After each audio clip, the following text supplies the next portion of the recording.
Topi saya Bundar Prasetyo Wibowo. Maulana adalah kawanan keruk yang melingkarkan suling bambu, yang bernyanyi topi saya Bundar dengan kor suara sopran yang nyaris hilang.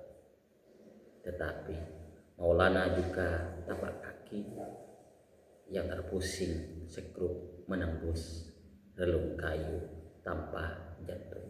Oh, iya. Baik, di sini saya akan mereview buku, yaitu kumpulan puisi yang berjudul Biografi Tubuh Nabi, karya Ryan Julian. Dari berbagai banyak puisi yang saya sudah baca, ini berbicara mengenai tentang ekologi. Nah, di situ tentu berbicara tentang kerusakan bumi, dan juga banyak hal. Mari kita selami bersama. Memang ada pepatah yang mengatakan, atau seorang ilmuwan berpendapat, bahwa kerusakan bumi ini tentu akan terjadi. Namun dengan kita mempelajarinya, dengan kita menganalisisnya, bahwa dengan terjadinya suatu kehancuran itu kita bisa memperlambat ataupun istilahnya tidak mempercepat mengenai tentang kerusakan tersebut. Jadi kita usai membaca puisi di sini, kita bisa merasakan, kita bisa mewanti-wanti juga, dan kita bisa menyuarakan hak kita, hak mereka yang baik. Menurut saya seperti itu. Jadi di sini ada dua bagian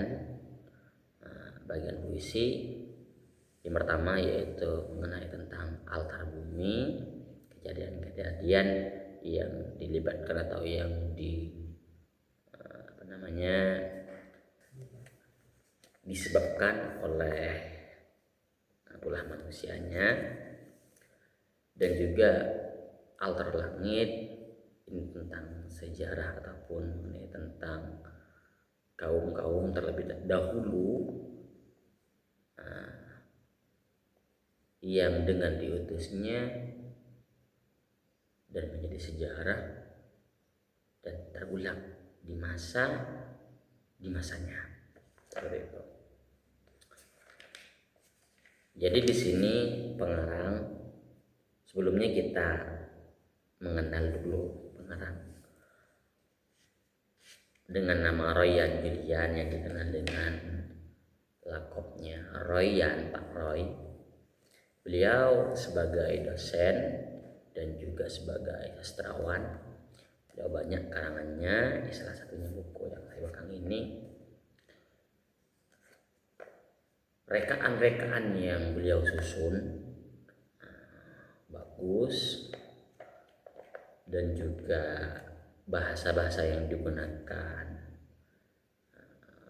tidak begitu sulit sih, tapi gampang dicerna dan juga gampang dipahami, dikarenakan bahasa yang digunakan sangat mumpuni sekali.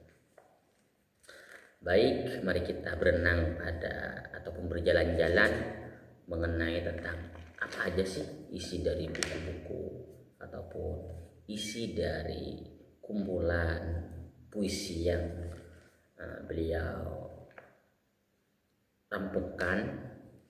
Kita beranjak pada puisi pertama. Puisi pertama yang berjudul Efek Rumah Kaca ini bagan atau bagian dari altar bumi barusan. Jadi kejadian ataupun suatu musibah ataupun suatu kesalahan yang disebabkan oleh ulah manusianya, tentu di situ ada banyak campur tangan Tuhan katanya. Dikarenakan kenapa? Karena terkadang Tuhan telah memberikan jalan yang benar, sudah memberikan pengetahuan, namun oleh manusianya dirusak dengan pengetahuan yang baru yang nantinya itu merusak juga mengenai tentang khutbah-khutbah yang sudah diberikan ataupun diberikan lampu-lampu oleh Tuhannya. Ini diperkuat dengan baik, tetapi sumpah Tuhan dipatahkan musim yang berubah. Hari menjadi ganas, kuku-kukunya membakar ranting-ranting tanah dan air laut mendidih. Hidung dedaunan letih bernapas, roh matahari bangkit dari kematian, bergentayangan di ruangan yang disesaki manusia. Maknanya dengan ulah manusia, pertama kita pahami dari kejadian-kejadian, contohnya dengan banyaknya bangunan, dengan majunya teknologi sekarang, bangunan-bangunan yang dulu dengan sekarang lebih milenial ataupun lebih yang dulu tentunya, dan sekarang itu lebih modernisasi. Terkadang orang-orang itu tidak memikirkan bahwasanya, kata guru saya dulu itu, semakin banyak rumah kaca yang dibangun ataupun semakin banyak proyek-proyek seseorang ataupun kaum yang dibangun di atas bumi ini, maka dengan sengaja dia merusak ozon-ozon yang ada di atas. Bumi ini dikelilingi ozon, mengelilingi bumi dari yaitu menjaga bumi dari cahaya matahari langsung. Itu biarkan apa? Oksigen ataupun kehidupan di bumi ini berjalan dengan baik, dinetralisir oleh ozon-ozon tersebut. Dengan adanya teknologi ataupun dengan modernisasi sekarang ini, dengan bangunan yang meluas, contohnya di negara-negara maju, contohnya di kota-kota besar, di situ bangunan-bangunan terdahulu itu juga tidak ada, diganti dengan bangunan-bangunan baru, tentunya dengan yang modernisasi. Seperti halnya di Taj Mahal itu, masjidnya itu terbuat dari kaca juga. Nah, itu kan merugikan juga, seperti itu. Terus dilanjutkan dengan puisi selanjutnya, yaitu hujan asam. Kok ada sih hujan asam? Ini bagaimana ceritanya? Seperti itu. Kan kalau hujan air. Di sini si aku lirik di dalamnya itu satu bait yang mengatakan bahwa di atas tirtamu yang amarta, rohmu tak lagi melayang-layang, sebab napas hantu berguguran di udara. Ini disebabkan ulah manusianya juga. Contohnya, bila mana kita tidak mempedulikan ataupun meminggirkan hal mudarat-mudarat yang telah kita lakukan, maka kita sudah merugikan. Contohnya, contoh kecilnya saja, kita istilahnya sudah banyak ataupun sudah berkecukupan, namun kita tidak memikirkan orang yang tidak berkecukupan. Si penting kita hidup berbegelimang, hidup dengan kemewahan-kemewahan, namun kita tidak menyisihkan bagian untuk mereka. Lah di situ mereka juga akan merasakan sakitnya berkorban, sakitnya jatuh, sakitnya dengan perasaan ataupun dengan kekurangan, entah itu ekonomi, kebahagiaan juga di situ.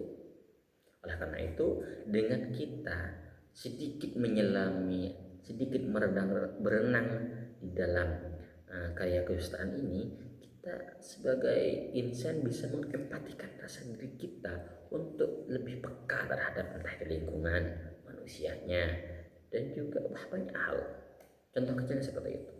Dan diperkuat lagi nih, maka berhijrahlah arwah pohon ke tamanmu yang rindang, lantaran akarnya tak berdaya minum hidup yang kuhidangkan di cawan yang kian rompal. Juga di situ kan sekarang ini orang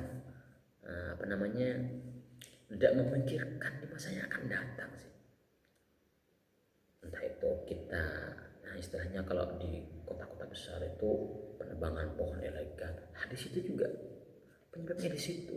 Kita tidak memikirkan sih, hanya seenak-enaknya saja, semena-mena. Kita orang besar seperti itu, semena-mena kita punya kekuasaan, kita mengambil keputusan yang merugikan banyak hal seperti itu. Hujan asam di sini yang sebelumnya itu hujannya berupa air berisi rahmat, lah di sini bukan berisi rahmat lagi, tapi berisi keparahan terhadap kita, keparahan ataupun kemesyakatan ataupun istilahnya kemesyakatan ya, kebingungan bisa juga masuk di sini. Terus terakhir ditutup dengan bait kata, tetapi biarkanlah puisi-puisiku bersemi di kulit ranting untuk menyusui daun-daun yang pudar warna silsilahnya.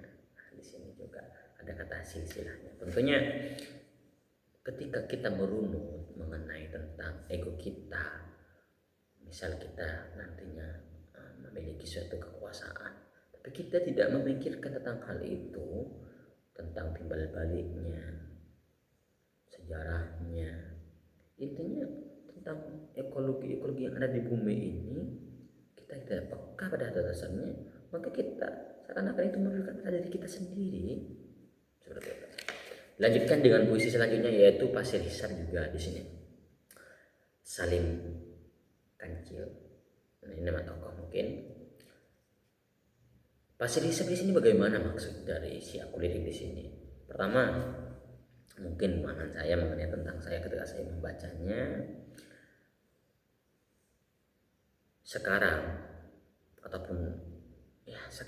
Sekarang banyak di pesisir sekarang itu pasirnya sudah banyak digunakan ataupun diambil dengan cara yang tidak baik lah. Contohnya, kalau dulu kita mencari ataupun istilahnya bermain pantai, biasanya banyak karang-karang kehidupan di sana. Nah sekarang mah tidak seperti itu. Ini diurutkan dengan baik.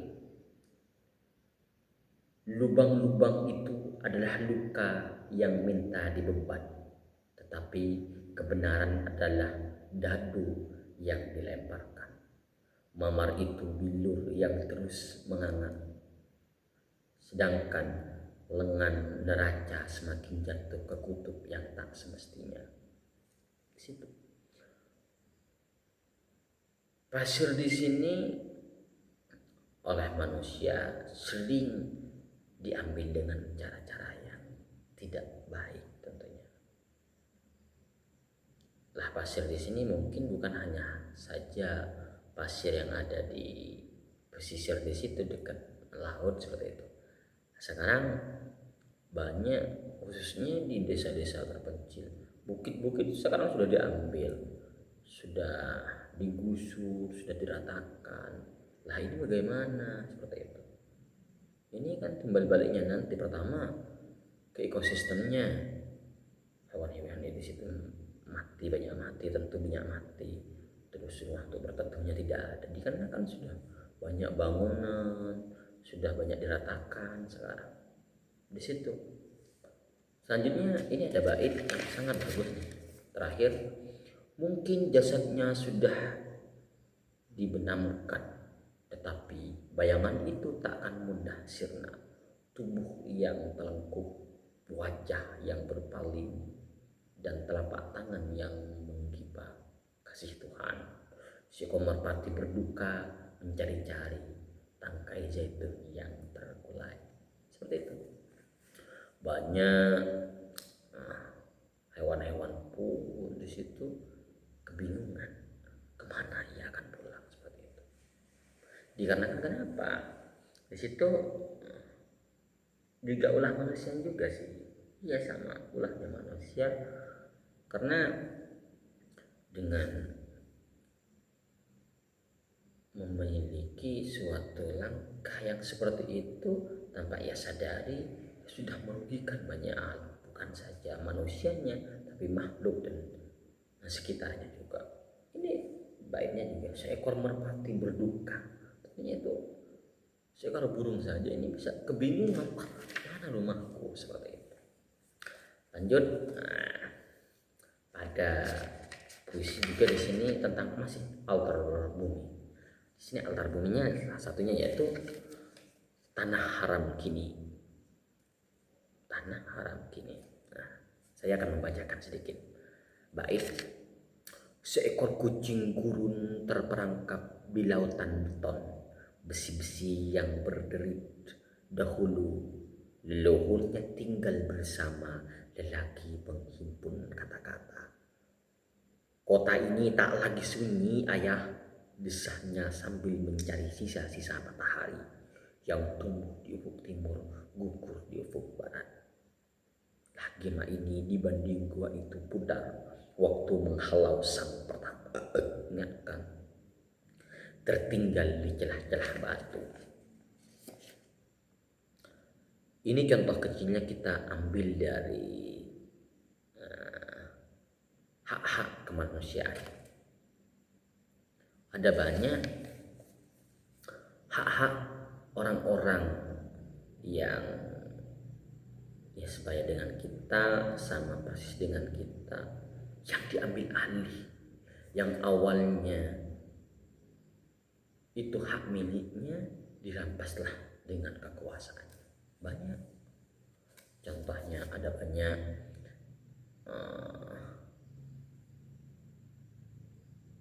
alasannya sih kepentingan negara, alasannya kebutuhan negara, alasannya kebutuhan, padahal dasarnya tidak. Di situ lagi saking kuasanya dia merobek-robek kekuasaannya ataupun merobek-robek kepemilikan orang lain yang awalnya tadinya milik mereka, maka dia diharapkan ataupun mereka diambilkan ataupun mereka dilahapkan untuk dirinya. Kan banyak sekarang itu. Contohnya banyak yang ada di desa saya juga ada. Alasannya kebutuhan negara. Di situ rumahnya dekatan dengan jalan raya, terus digusur dikarenakan di situ katanya hak milik negara. Padahal sudah jelas, surat tanah sudah ada, semuanya sudah jelas, sampai terlegalisir juga di situ dengan kekuasaan yang pada saatnya dan pada saat itu juga si orang yang memiliki kekuasaan tersebut merasa benar dengan langkah-langkahnya, bahwa keputusan ini saya buat atas dasar ini, atas negara ini, dikarenakan ini untuk kepentingan. Nah, di situ enggak ada, hanya istilahnya cuma amburadul sih, amburadul. Contoh kecilnya lagi di saya tidak mau membicarakan mengenai tentang ada satu bangunan di sini tuh, karena saya kuliah di Pamekasan juga, yang visi misinya terdahulu tuh untuk mensejahterakan rakyat, untuk kepentingan umat. Maka dibangunlah satu bangunan katanya untuk memperkerjakan ataupun memberikan peluang kerja katanya. Apa batik apa seperti itu, nggak tahu saya, mungkin itu ya. Tapi di situ sekarang terbengkalai, tidak digunakan. Sampai sekarang itu hanya jadi apa ya, mungkin rumah hantu sih sekarang itu. Ya tidak tahulah, mungkin dengan kekuasaannya mereka itu semena-mena, mereka itu mengambil wewenang atas dasar kekuasaannya, padahal mereka tidak memikirkan hak-hak mereka yang mereka rampas, dan mereka tidak akan memikirkan nantinya itu seperti apa. Mungkin seperti itu. Lanjutkan dengan bait nih, bagus juga. Wajah jazirah kita telah rata, Habibi, sekitar syahwat raja-raja, tak ada butir kerikil, pokok-pokok kurma dan mata air sayap Jibril yang kan gersang. Sampai-sampai di sini tuh ada kutipannya bahwasanya ini saking kuasaannya sampai terlampaui batasnya seperti itu. Dilanjutkan lagi pada puisi selanjutnya, yaitu mari kita berjalan-jalan lagi, sebuah nubuat dari mimpi buruk. Ini sekarang tentang mimpi juga ya. Nubuat ini istilahnya kalau bahasa Madonanya pamangki. Tahu istilahnya apa? Nubuat. Iya, pamangki lah. Seperti itu. Saya akan membacakan salah satu baitnya seperti ini. Nubuat pertama yang kuterima disampaikan oleh mimpi buruk yang semalam mengetuk pintu kamarmu dan berkata, kubawakan sekeranjang bunga untuk memakamkan jenazah rumahmu. Saat fajar menyingsing, kampung ini akan menjelma kuburan massal. Bagus. Dari lirik barusan kita seakan-akan itu hidup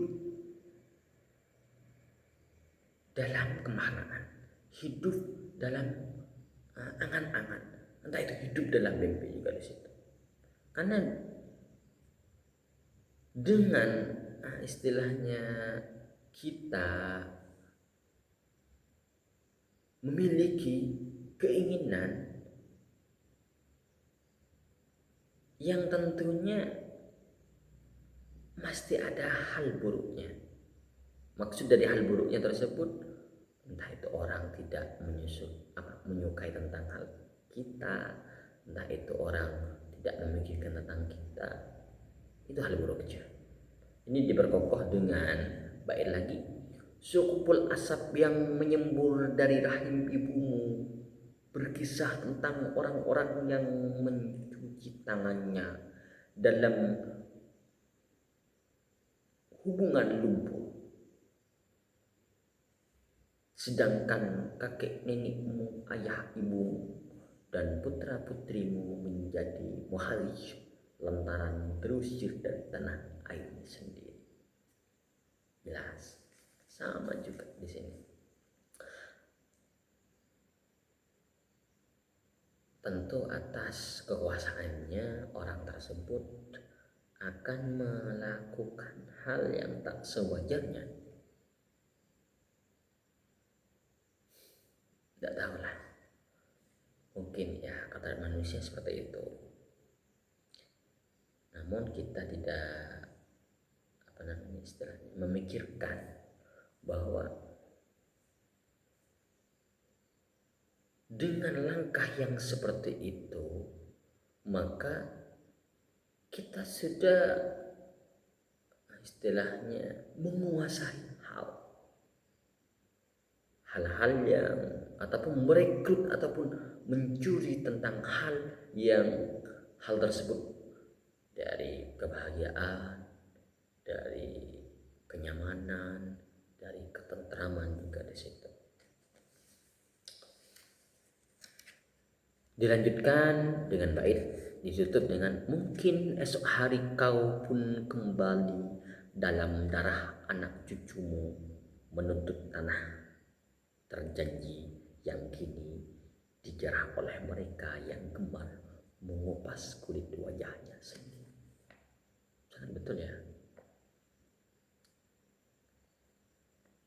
Terkadang ulahnya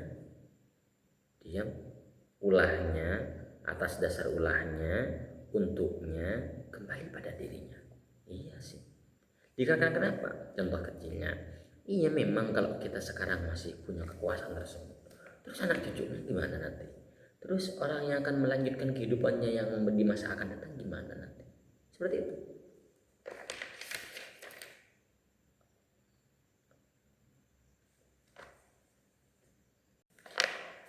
Dilanjutkan dengan kalau yang tadi itu altar bumi, sekarang altar langit. Ini ada salah satu puisinya, sangat bagus nih. Bagus dikarenakan seakan-akan memberikan arahan ataupun memberikan itu pada rasanya si pada kita, si pembaca, si perasa mungkin ya. Di sini di altar langit itu salah satunya ada altar puisi. Wah, bagus. Saya sedikit membacanya. Bait-baitnya ini sangat istilahnya memberikan ataupun menyampaikan ataupun